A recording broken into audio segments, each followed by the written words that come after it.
네, 신장식의 뉴스 아이킥 수요일은 더 특별합니다. 특별한 수요일에 특별한 통찰 특수통. 오늘 만나보실 특수통은요, IT 전문가 박태웅 한빛미디어 이사회 의장님입니다. 안녕하세요. 안녕하세요. 네, 한 달 만에 또 네. 뵙습니다. 예. 자, 지난번에 GPT-4에 대해 이야기했습니다. 인공지능 둘러싼 이야기가 끊이지 않는데 또 이분 빠지지 않습니다. 일론 머스크, 챗 GPT는 거짓도 말하도록 훈련돼 있다. 예. 뭐 훈련돼 있는지는 모르겠습니다만 하여튼 거짓을 말하죠. 네. 예. 근데 나는 진실한 AI를 만들겠다. 하여튼간에 말하는 거 보면, 자, 세계적인 사진대회에서 수상한 독일 사진 작가가 자신의 출품작이 AI를 활용한 이미지라고 폭로한 뒤에 수상을 거부하는 일도 있었습니다. 네. 앞으로 풀어야 될 과제가 참 많다는 건데, 오늘은 그렇다면 정부는 뭘 해야 될 거냐. 지난주에 디지털 플랫폼 정부 현실계획 보고회 대통령이 열었습니다. 디지털 플랫폼 정부.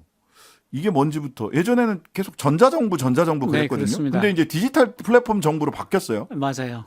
뭐 전자정부랑 디지털 플랫폼 정부도 뭐가 다른 그 겁니까? 위원회에서 내놓고 있는 설명에 따르면 예. 모든 데이터가 연결되는 디지털 플랫폼 위에서 국민, 기업, 정부가 함께 사회 문제를 해결하고 새로운 가치를 창출하는 게 디지털 플랫폼 정부다라고 합니다. 그러니까 예전에 전자정부가 정보의 데이터와 서비스를 국민들한테 제공한다는 개념이었다면 네. 플랫폼 정부는 국민과 기업, 정부가 함께 데이터를 기반으로 사회 문제를 해결하고 새로운 가치를 만들어 나간다, 이런 뜻입니다.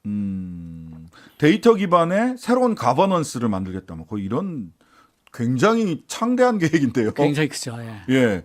구체적으로 근데 추상적입니다, 여전히. 구체적으로 네네네. 뭐 어떻게 하겠다는 겁니까? 그 주요 내용을 보면 이곳저곳 찾아다니지 않고 모든 서비스를 한 곳에서 처리할 수 있게 하겠다.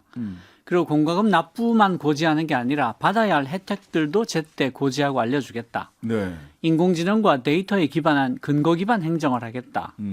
정부 서비스를 민간과 함께 혁신하는 가브테크 산업을 육성하겠다. 그리고 정부 전용 초거대 AI를 만들고 정부 문서 보도자료를 학습시켜서 행정의 효율화를 기하겠다. 새로운 보안 체계를 도입해서 보안 산업의 글로벌 경쟁력을 확보하겠다. 이런 목표입니다. 네. 국민들이 잘 활용할 수만 있다면 큰 방향에서 뭐 좋은 네. 거 아닌가요? 어떻게 평가하세요? 방향은 잘 구체적으로? 잡았습니다. 아, 그래요? 제대로만 된다면 아주 모범적인 디지털 정보가 될 수 있을 거라고 기대해 볼 만한데요. 네. 몇 가지 걱정스러운 부분이 있습니다. 걱정스러운 부분이 있다. 네네. 그게 조금 있으면 좀 광고 들으러 갔다 와야 돼서 네. 뭐가 걱정된다. 일단 책임 주체가 보이지 않고요. 누가 하느냐? 네. 아, 그리고 원칙들이 보이지 않고 요건이 명확하지 않습니다. 주체, 원칙, 요건. 네네. 되게 심각한데요? 그러면 다시 돌아오면 누가 하는지가 지금 정리가 안 돼 있습니까? 그러니까 이게 모든 부처 일이다 해버려서 제대로 진행되는 일이 없습니다. 네, 만인의 책임은 어느 누구의 책임도 아니죠. 네네네. 이게 범정부적인 일이거든요. 예. 그 백악관 같은 경우를 보면 세계적인 해커가 정보 비서를 맡고 있고 국가 CIO 최고 정보 책임자, 네. 국가 CDO 최고 데이터 책임자를 두고 있는데 이분들이 다 그 분야의 압도적인 전문가들이 맡고 있습니다. 그러니까 공무원들이 맡고 있는 게 아니라 네네. 그분들이 맡고서 책임을 지고 추진을 하거든요. 근데 지금 이번 발표에도 그렇고 실제로도 가버넌스가 없습니다. 첫 발부터 좀 우려가 되는데 잠시 광고 듣고 와서 구체적인 이야기 조금 더 살펴보도록 하겠습니다. 잠시만요. 네, 신장식의 뉴스 아이킥 매주 수요일 특별한 통찰 특수통, 오늘의 특수통은 박태웅 한빛미디어 의장님이십니다. 자, 정부가 추진하고 있는 디지털 플랫폼 정부 방향은 잘 잡았다. 여기까지는 말씀 주셨고요. 근데 세 가지 주체 누가 할 거냐, 그다음에 어떤 원칙으로 할 거냐, 그다음에 어떤 요건을 맞춰 들어갈 거냐, 찾아갈 거냐, 이 세 가지에서 너무 불분명하고 한계가 있다. 근데 특히 주체가 없다. 이거 좀 놀랍거든요. 그러니까 디지털 플랫폼 정부인데 그 정부에 CIO가 없다. 최고 네. 정보 책임자가 없고 네. 혹시 있다 하더라도 그냥 일반 공무원이다. 네. 전문성이 떨어진다. 그렇게 해서 일이 되겠는가? 그게 과연 디지털 플랫폼 정부인가? 라는 질문을 하게 되는데요. 네. 그 지금 하고자 하는 일들 자체는 지난 정부, 지지난 정부에서도 다 한 번씩은 말을 했던 내용들입니다. 아, 네. 근데 계속 안 됐죠. 음. 예를 들어 드리면 지난 정부에서 기재부가 몇 천억 원이 드는 프로젝트 예산을 승인하면서요. 네. 정작 그 프로젝트가 가동되는 홈페이지 운영 예산을 10원도 안 줬습니다. 그러니까 뭐야? 이분들은 이게 다리 놓는 거하고 예. IT 프로젝트를 구분을 못한 거예요. 아, 그 정도입니까? 그리고 정부24라는 서비스 페이지가 있지 않습니까? 예, 예. 저도 종종 그 이용합니다. 페이지에 로그가 붙어 있지 않습니다. 그러니까 아, 얼마나 많은 사람들이 와서 네. 어떤 서비스를 많이 쓰고 예. 뭘 클릭하다 다운되고 이런 걸 한 개도 알 도리가 없습니다. 아, 그걸 분석을 안 합니까? 로그가 없어서 분석을 못 해요. 야, 저도 종종 쓰는데. 이게 이제 운영 주체가 없고 가버넌스가 안 잡혀 있고 전문가가 없으면 어떤 일이 생기나를 보여준 단적인 예인데요. 보여주네. 지금도 그렇습니다. 그러니까 이 디지털 플랫폼 정부가 너무 아름다운 계획에도 불구하고 걱정이 된다는 거죠. 네. 그다음에 참나. 어떤 일을 하기 전에 네. 그 일이 갖춰야 할 요건이 뭔지를 명확히 정의하는 일도 꼭 해야 되는데요. 그럼요. 데이터를 공개하겠다라고만 하면 안 됩니다.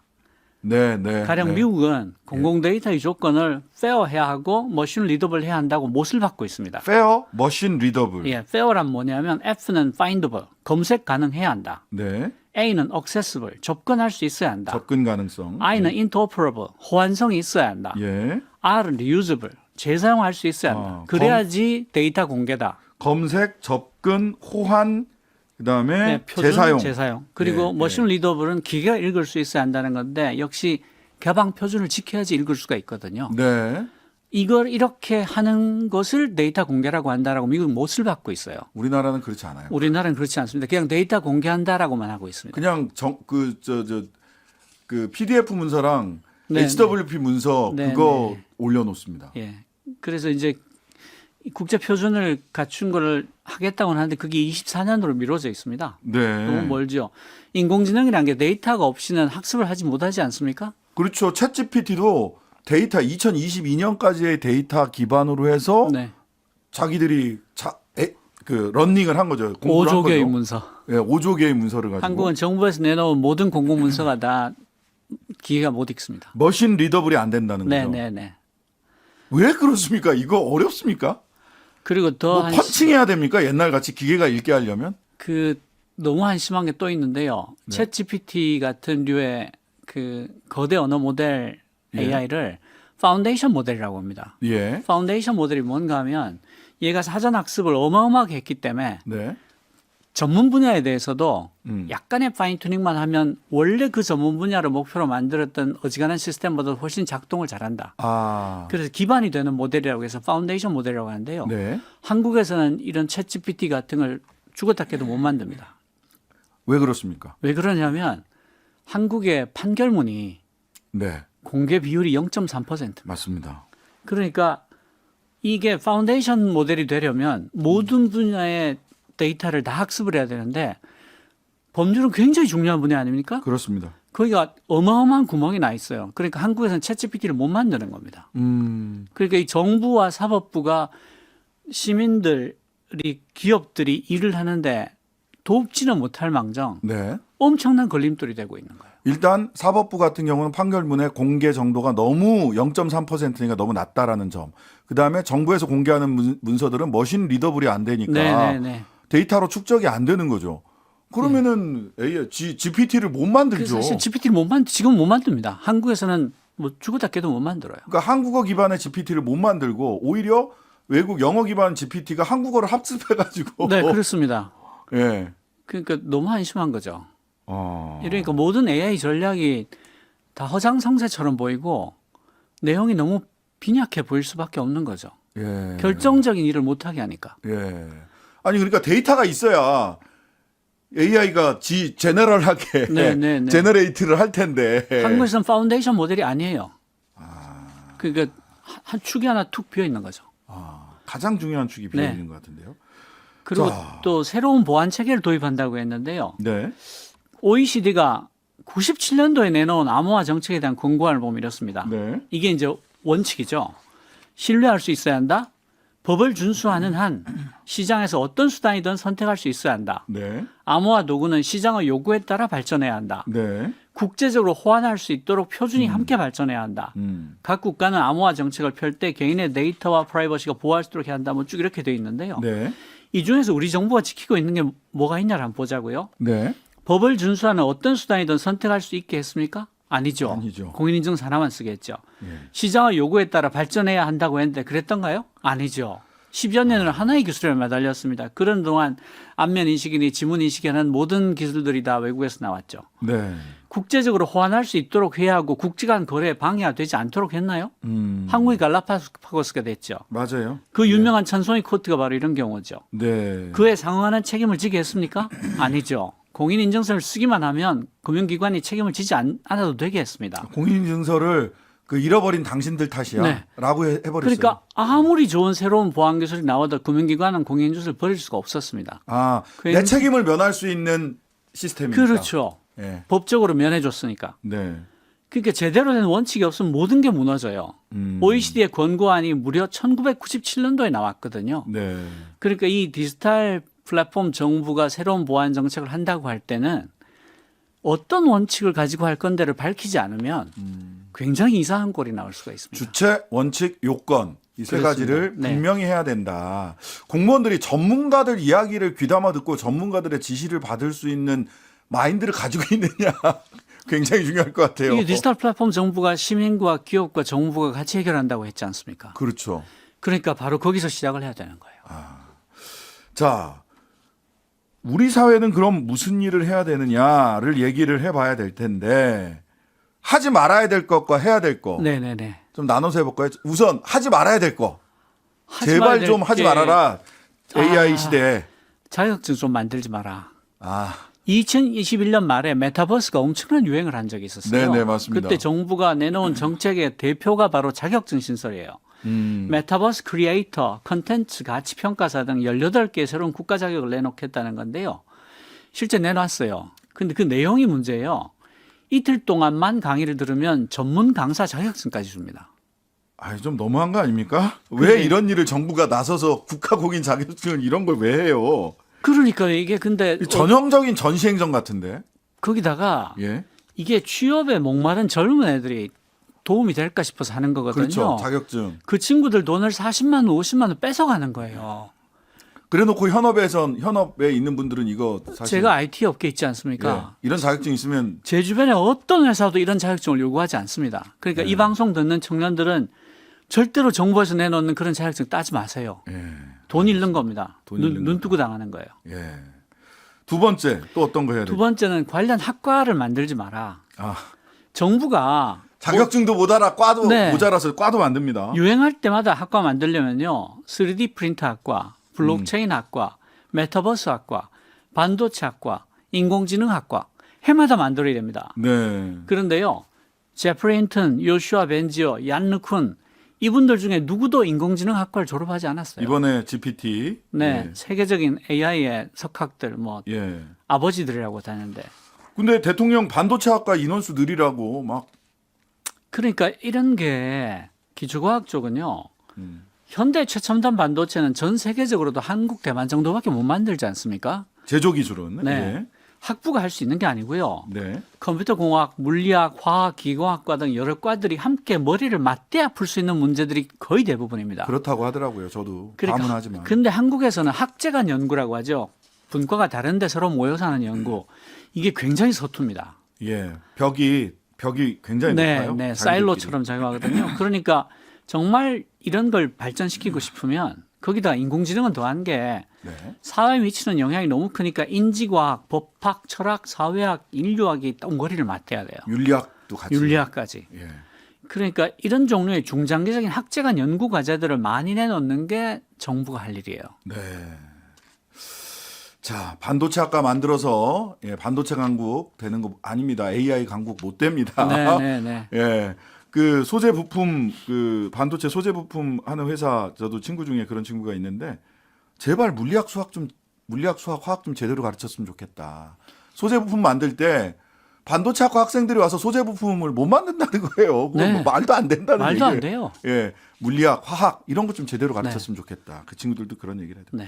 자, 하지 말아야 될 거. 자격증 만들지 마라. 과 갑자기 뭐 신설하고 그런 거 하지 말고 기초과학에 투자해라. 이런 말씀 주셨고요. 그다음에 반드시 해야 될 일은 뭡니까? 아까도 말씀드렸듯이 데이터를 제대로 개방해라. 네. 그건 말씀드렸으니까요. 두 번째로 인공지능이 엄청나게 많은 계산을 합니다. 챗 GPT만 해도 매개 변수만 해도 1750개의 문서가 5조 개 넘지 않습니까? 네. 그래서 이 정도 규모를 돌리려면 클라우드를 쓸 수밖에 없어요. 예. 그러니까 한국의 클라우드 산업을 제대로 키우는 게 정부가 꼭 해야 할 일이 됩니다. 그러니까 개별적으로 컴퓨터 초대형 컴퓨터 한 대 뭐 개발해 놓고 이걸로 안 된다는 거죠. 안 됩니다. 예. 그걸로 안 된다는 겁니다. 네네. 예. 이번에 GPT-4 개발하는데 1억 달러 들었다 그러거든요. 음. 그리고 마이크로소프트에 애저 클라우드 없었으면 아예 시도도 못했을 거다라고 얘기를 해요. 네. 근데 미국이나 영국 같은 많은 나라 정부들이 클라우드 퍼스트, 그러니까 클라우드에 올리지 못하면 그때 특별한 이유를 얘기를 해라. 네. 그렇지 않으면 무조건 클라우드다 해서 클라우드 퍼스트를 하다가 네. 지금은 퍼블릭 클라우드 퍼스트라고 해서 예. 민간 클라우드에 올리지 못하면 그 이유를 설명을 해야 된다. 이런 정책을 펴고 있습니다. 예. 그러니까 따로 전산실 만들려고 하지 말고 민간 클라우드 쓰라는 거죠. 네. 그러니까 디지털 플랫폼 정부 로드맵에서도 클라우드를 쓰겠다고 강조를 해서 기대를 하고 있는데요. 네. 정말 제대로 하려면 음. CIO, CDO, CSO가 꼭 있어야 한다. 그렇군요. 이게 대만도 정보부 장관이 무슨 거의 해커 출신인가 해커입니다. 그랬던 것 같아요. 네. 예. 대만도 그랬죠. 미국도 해커고요. 예. 그리고 그 위원회를 하면 위원장을 꼭 그 IT 업계는 그 분야의 전문가를 시킵니다. 예. 예. 아, 그런 전문가들이 예, 퍼블릭 서비스 영역으로 들어가. 네네네. 예. 자, 제가 뭐 법률가라서 그런데요. 판결문 공개율 0.3%. 이게 우리 현실을 좀 단적으로 보여주는 것 같습니다. 근데 저는 뭐 AI 판사에 대해서는 그러면은 판례 변경이 안 일어나요. 아, 예, 네네네. 예. 그 과거의 거를 반복하게 될 수는 있는데, 근데 또 이런 건 있죠. AI 그 데이터가 쭉 그 모이게 되면 판사가 자유심증주의를 내 마음대로 할 수 있는 거다라고 오해하는 경우들이 있거든요. 그렇죠. 예. 동일한 사건에 대해서 동일한 형량과 동일한 민사에서 당신 책임이 70%, 당신 책임 30% 이렇게 정확하게 나눠주고 있느냐라는 거는 진짜 검증이 필요하거든요. 변호사들도 그거 다 검증하기가 어려워요. 왜냐하면 이 판결문이 통계가 없으니까. 충분히 쌓이면요. 예. 형평이 맞느냐와 예. 판결 간에 모순이 없느냐를 즉시 알 수 있습니다. 그게 핵심입니다. 네. 예. 이게 바로 근거 기반 행정이잖아요. 예. 그렇게 되면 저는 전관예우도 데이터를 통해서 많이 박살낼 수 있다고 생각해요. 눈부시게 드러날 겁니다. 예.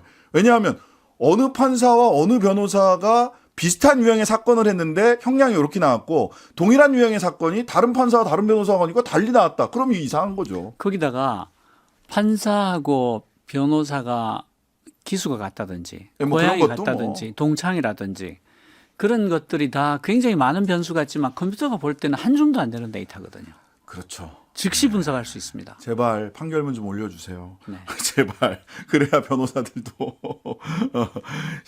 AI 변호사에게 대체당하지 않을 수 있습니다. 오히려. 그럼요. 오히려. 굉장히 도움을 많이 받을 수 있어요. 그럼요. 자료 수집과 분석이 예. 클릭 한 번으로 이루어지거든요. 자, 우리가 정부가 해야 될 일, 하지 말아야 될 일 쭉 얘기를 해봤는데요. 자, 추가로 좀 정부나 우리 사회가 해야 될 중요한 일 몇 가지 좀 더 짚어주시죠. 그 교육 정책에 대해서 다시 생각할 필요가 있습니다. 지금 우리나라 공교육은 18세로 끝나잖아요. 예. 근데 지금 사회를 보면 예전보다 평균 수명은 2배 가까이 늘었는데 그렇죠. 사회의 변화 속도는 수천 배, 수만 배가 늘었어요. 아, 맞습니다. 예. 그러니까 18 전후에 끝내는 공교육 체제로는 더 이상 이런 변화에 대응할 수가 없는 거예요. 네. 그래서 공교육 개념 자체를 평생교육으로 재구성할 필요가 있어요. 가령 성인이 된 다음에 생애에 2번 정도 안식년을 주고 네. 그 기간 동안 다시 공교육에 가서 리스킬, 업스킬, 리런, 언런을 받을 수 있게 해주는 게 정말 필요하지 않겠는가. 예. 그런 말씀을 드릴 수 있고요. 그러니까 키오스크 옆에 이거 누르는 방법을 네, 자원봉사자나 뭐 이런 사람들을 옆에다가 그렇죠. 두고 누르는 방법을 가르쳐주거나 대신 눌러준단 말이에요. 네네. 키오스크 옆에 어르신들을 위해서 네. 그게 아니라 그분들을 업스킬 그렇죠. 시켜드려야죠. 네. 그럼 키오스크 뭐하러 만듭니까? 옆에서 눌러주는 사람 배치시킬 거면. 그렇죠. 그리고 사실 오프라인 창구가 따로 있어야 됩니다. 그렇죠. 네. 그분들을 위해서는 네, 오프라인 네. 창구도 필요하고요. 네. 예. 아, 중요하네요. 그리고 또 지금 굉장히 잘못된 게 하나 있는데요. 네. 현재 체제는 대학교까지 교육은 교육부가 맡고 아. 그 뒤에 교육은 노동부가 맡고 있습니다. 맞습니다. 그래서 어떤 일이 생기냐면 모든 형태의 재교육과 성인교육에서 대학교가 다 빠집니다. 아. 그런데 그러네요. 지방대들이 벚꽃이 피는 순서대로 망한다고 하지 않습니까? 그렇습니다. 그 큰 시스템, 예. 그 큰 예. 캠퍼스가 이런 재교육의 할당이 될 수 있어요. 그런데 지금은 노동부와 교육부가 서로 소관이 다르다는 이유로 그 대학교들이 성인교육에 전혀 참가하지 못하고 있습니다. 이것도 사회 전체로 보면 굉장한 자원의 낭비일 수 있어요. 그러네요. 예. 이게 국제적 협력도 필요한 사업들인데 저작권 침해 이슈, 일자리의 급격한 소멸, 인공지능 개발 관련은 윤리적 준칙, 특히 저는 윤리적 준칙 이거 어떻게 할 건지 좀 굉장히 걱정되거든요. 네, 그렇습니다. 예. 지금은 사실은 오픈 AI에 샘 알트만과 몇 명이서 예. 전 세계에 통용되는 윤리를 자기들 마음대로 정해서 주입시키고 있는 형편이거든요. 네, 네. 거기다가 자기들 사업 비밀이라고 해서 오픈도 하지 않고 있지 않습니까? 그러니까 우리가 그 사람들이 착한 사람들에게 기도를 할 수밖에 없단 말이에요. 지금의 현실은 그러하다. 네. 이런 부분들까지 정부가 좀 이왕 디지털 플랫폼 정부 하겠다고 하는데 오늘 박태웅 의장님 말씀해 주신 부분들 유의해서 정부에서 귀담아 들었으면 좋겠다. 시간이 벌써 다 됐습니다. 오늘의 특수통 박태웅 한빛미디어 이사의장과 함께했습니다. 감사합니다. 감사합니다. 하루 종일 기다려지는 진짜 시사. 평일 저녁 6시 5분 신장식의 뉴스 하이킥.